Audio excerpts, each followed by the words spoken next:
নজিরবিহীন আন্দোলনে উত্তাল সচিবালয়, সরকারের বিরুদ্ধে কুর ষড়যন্ত্র, সংস্কারে বাধা এবং সরকারকে জিম্মি, ফেসে যাচ্ছে হাসিনার 10 আমলা।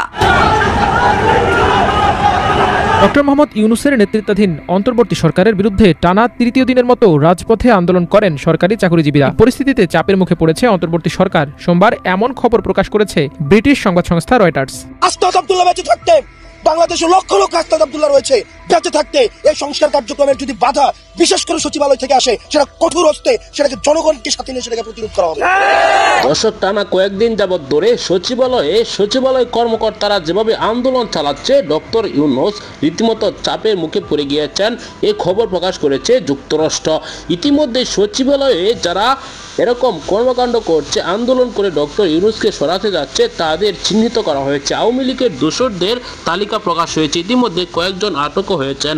এই ভিডিওতে দেখতে পারবেন কারা কারা ষড়যন্ত্রগুলো করেছিল, এমনকি সচিবালয়ে আগে যে আগুন লাগিয়ে দিয়েছিলেন সেটি কারা লাগিয়ে দিয়েছিলেন সেটির তথ্য বেরিয়ে এসেছে। না টেনে দেখবেন, একটি লাইক করে আমার সাথেই থাকবেন। বাংলাদেশের প্রশাসনিক ব্যবস্থার কেন্দ্রবিন্দু সচিবালয়। এখানে করে উঠেছে নীতি নির্ধারণ, এখানে থেকে পরিচালিত হয় পুরো দেশের দিক নির্দেশনা। কিন্তু সে কেন্দ্রবিন্দুতে কি সরকার আজ জিম্মি? সংস্কার থেমে আছে, পরিকল্পনা বাস্তবায়ন হচ্ছে না, কারণ বাধা দিচ্ছে নিজেরাই সরকারি কর্মকর্তা কর্মচারীরা। হাসিনার দুর্নীতির স্বপ্নাজ্য টিকিয়েছিল সচিবালয়ের কর্মী অর্থাৎ আমলাদের পিঠে ভর করে। যখনই বিপ্লবীরা হাসিনার অপকর্ম, চুরি, লুটপাট, দুর্নীতির বিরুদ্ধে তদন্ত শুরু করলো, তখনই সচিবালয়ে ঘাপটি মেরে থাকা হাসিনার দালালেরা বিভিন্ন অপকর্মের ফাইলগুলোতে আগুনে পুড়িয়ে দিল। সম্প্রতি সরকার প্রশাসনিক সংস্কারের নানা উদ্যোগ গ্রহণ করেছে। ফাইল প্রক্রিয়া সহজ করা, ডিজিটালাইজেশন, দুর্নীতির প্রতিরোধ, স্বচ্ছতা বৃদ্ধি, এসবই ছিল মূল লক্ষ্য। কিন্তু বাস্তবায়নের পথে যেন অদৃশ্য দেয়াল। কর্মকর্তাদের একটি বড় অংশ সেই সংস্কারের বিরুদ্ধে। সচিবালয় কুর ঘটনায় ফেসে যেতে পারেন এমন 8 জন প্রভাবশালী এলিট শ্রেণীর আমলাদের নিয়েই আলোচনা করব আমাদের আজকের ভিডিওতে, যারা ছিলেন হাসিনার আপন ছেলের চেয়েও বিশ্বস্ত। চলুন এক একে দেখে নেওয়া যাক ফেসে যাচ্ছেন কারা এই 8 আমলা। নাম্বার 1, মোহাম্মদ মুসলিম চৌধুরী। সচিবালয়ের কুয়ের পেছনে তার হাত রয়েছে। জানলে অবাক হবেন, অন্তর্বর্তীকালীন সরকার অবসরে যাওয়া এই আমলাকে পদায়ন করে নতুন করে নিয়োগ দিয়েছে। মোহাম্মদ মুসলিম চৌধুরী সাবেক অর্থ সচিব এবং সরকারের সাবেক প্রধান হিসাব নিরীক্ষক ও নিয়ন্ত্রক অর্থাৎ সিএজি ছিলেন। নভেম্বরে তাকে রাষ্ট্রায়ত্ত সোনালী ব্যাংকের চেয়ারম্যান পদে 3 বছরের জন্য চুক্তিতে নিয়োগ দেওয়া হয়েছে। মুসলিম চৌধুরী অর্থ বিভাগের সচিব থাকাকালে রিজার্ভ চুরি হয়। এছাড়া সিএজি হিসেবে দায়িত্ব পালন করায় তার স্বাক্ষর ছাড়া সরকারের কোনো ধরনের তহবিল ছাড় করা সম্ভব ছিল না। অর্থাৎ শেখ হাসিনা সরকারের দুর্নীতির দায় তিনি এড়াতে পারেন না। এছাড়া সরকারি বেসরকারি অংশীদারিতে চট্টগ্রাম বন্দর পরিচালনার দায়িত্বে বিদেশিদের হাতে তুলে দেওয়ার উদ্যোগ নেন এবং সর্বজনীন পেনশন স্কিমও তার ব্রেইন চাইল্ড বলা হয়। নাম্বার 2, হেলাল উদ্দিন আহমেদ। সচিবালয় কাণ্ডের ঘটনায় নিশ্চিত ফেসে যাচ্ছেন হেলাল উদ্দিন আহমেদ, কারণ এই হেলাল উদ্দিন আহমেদ ছিলেন হাসিনা সরকারের ভোট কারচুপির আরেকজন যোদ্ধা। ইসি সচিব হিসেবে শেখ হাসিনার আস্থার প্রতিদান হিসেবে বিভিন্ন নির্বাচনে কারচুপির অন্যতম হোতা ছিলেন তিনি। নির্বাচন কারচুপির দায়িত্ব সফলভাবে পালন করার পুরস্কার স্বরূপ 2020 সালে তাকে সিনিয়র সচিব করা হয়। 2022 সালে অবসরের পর তাকে সরকারি কর্ম কমিশন বা পিএসসিতে 5 বছরের জন্য সদস্য হিসেবে নিয়োগ দেওয়া হয়। বর্তমানে তিনি ওই পদে বহাল আছেন। সচিবালয় কুয়ের পেছনে ভালো করে খতিয়ে দেখলে ফেসে যেতে পারেন হেলাল উদ্দিন। নাম্বার 3, আহমদ কাইকাউস। সচিবালয় অস্থিরতার পেছনে নিশ্চিতভাবে আহমদ কাইকাউসের নাম আসবে, কারণ আহমদ কাইকাউস ছিলেন শেখ হাসিনার বিশ্বস্ত আমলা। তিনি বিদ্যুৎ বিভাগের সচিব হিসেবে লম্বা সময় দায়িত্ব পালন করেন। দরপত্র ছাড়া অর্ধশতাধিক বিদ্যুৎ কেন্দ্রের লাইসেন্স দেওয়া এবং এসব লাইসেন্স দেওয়ার ক্ষেত্রে দুর্নীতির অন্যতম হোতা ছিলেন তিনি। বিদ্যুৎ প্রতিমন্ত্রী নজরুল হামিদের বিশ্বস্ত এই সহচরকে আদানির সঙ্গে বিদ্যুৎ চুক্তির মাস্টারমাইন্ডও বলা হয়। পরে প্রধানমন্ত্রীর মুখ্য সচিব হিসেবে পদোন্নতি পেলেও বিদ্যুৎ বিভাগের ওপর তার প্রত্যক্ষ নিয়ন্ত্রণ ছিল। বাংলাদেশ সরকারি পাসপোর্ট ছাড়াও যুক্তরাষ্ট্রের পাসপোর্টধারী এই আমলা সর্বশেষ বিশ্ব ব্যাংকে বাংলাদেশের বিকল্প নির্বাহী পরিচালক হিসেবে দায়িত্ব পালন করেন। যুক্তরাষ্ট্রে তার অঢেল সম্পদ রয়েছে বলে বিভিন্ন সময় অভিযোগ উঠলেও শেখ হাসিনার বিশ্বস্ত এই আমলার দুর্নীতি নিয়ে কখনোই তদন্ত হয়নি। তিনি এখনও বহাল তবিয়তেই আছেন। নাম্বার 4, শহীদুল হক।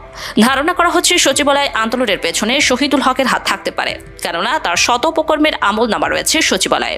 শহীদুল হক ছিলেন শেখ হাসিনার অন্যতম বিশ্বস্ত পররাষ্ট্র সচিব। 2012 সালে তিনি পররাষ্ট্র মন্ত্রণালয়ের অতিরিক্ত পররাষ্ট্র সচিব হিসেবে দায়িত্ব পালন শুরু করেন। 2018 সালের 30 ডিসেম্বর তার চাকরির মেয়াদ শেষ হলেও সরকার তাকে একই পদে চুক্তিভিত্তিক নিয়োগ দেন। শেখ হাসিনার এই বিশ্বস্ত এই পররাষ্ট্র সচিব দেশের স্বার্থবিরোধী অনেক চুক্তির মাস্টারমাইন্ড। ভারতের সঙ্গে সম্পাদিত ট্রান্সশিপমেন্ট চুক্তি, চট্টগ্রাম ও মংলা বন্দর ব্যবহার, আশুগঞ্জ নৌবন্দর ব্যবহার, নামমাত্র ট্রান্সশিপমেন্ট মাশুল নির্ধারণে তার প্রত্যক্ষ ভূমিকা ছিল। অবসরের পর তিনি আওয়ামী লীগের গবেষণা cell centre for research and ইনফরমেশনের পরামর্শ পর্ষদের সদস্য হিসেবে নিয়োগ পান। এই সময় সরকারকে পররাষ্ট্রনীতি বিষয়ক বিভিন্ন পরামর্শ দিয়েছেন তিনি। নাম্বার 5, আবু হেনা মোহাম্মদ রহমাতুল মনিম। সচিবালয়ের ষড়যন্ত্রের পেছনে সঠিক উদ্ঘাটন করা গেলে ফেসে যাবেন আবু হেনা মোহাম্মদ রহমাতুল মনিম।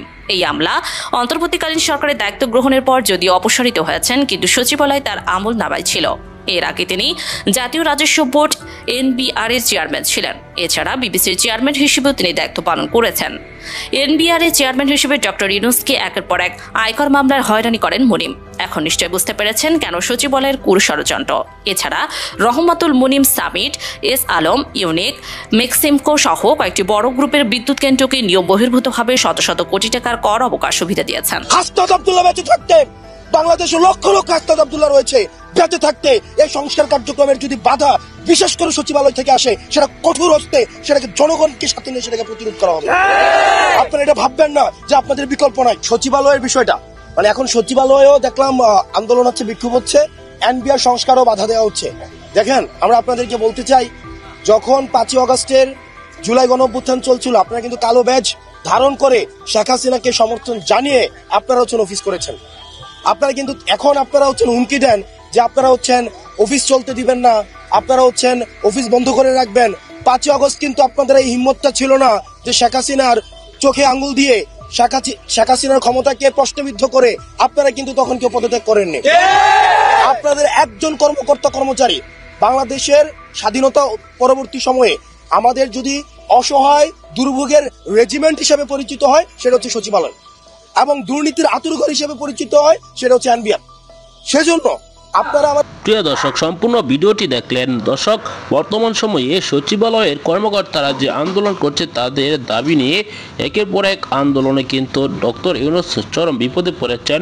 এই খবর দিয়েছে মার্কিন যুক্তরাষ্ট্রের গণমাধ্যম রয়টার্সের এই সংবাদ প্রকাশ হওয়ার পর কিন্তু রীতিমতো তোলপা সৃষ্টি হয়েছে। তাহলে কি সচিবালয় থেকে আবারও ডক্টর ইউনূসের পতন শুরু হচ্ছে? এরকমই কিন্তু অনেকেই সন্দেহ করছেন।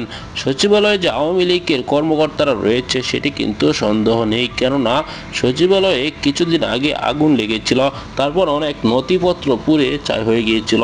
সেজন্য অনেকেই সন্দেহ করছেন যে সচিবালয়ের ভিতরে এখন আওয়ামী লীগের দোষর রয়েছে, তারা ষড়যন্ত্র করছে ডক্টর ইউনূসকে কিভাবে চাপে ফেলানো যায়।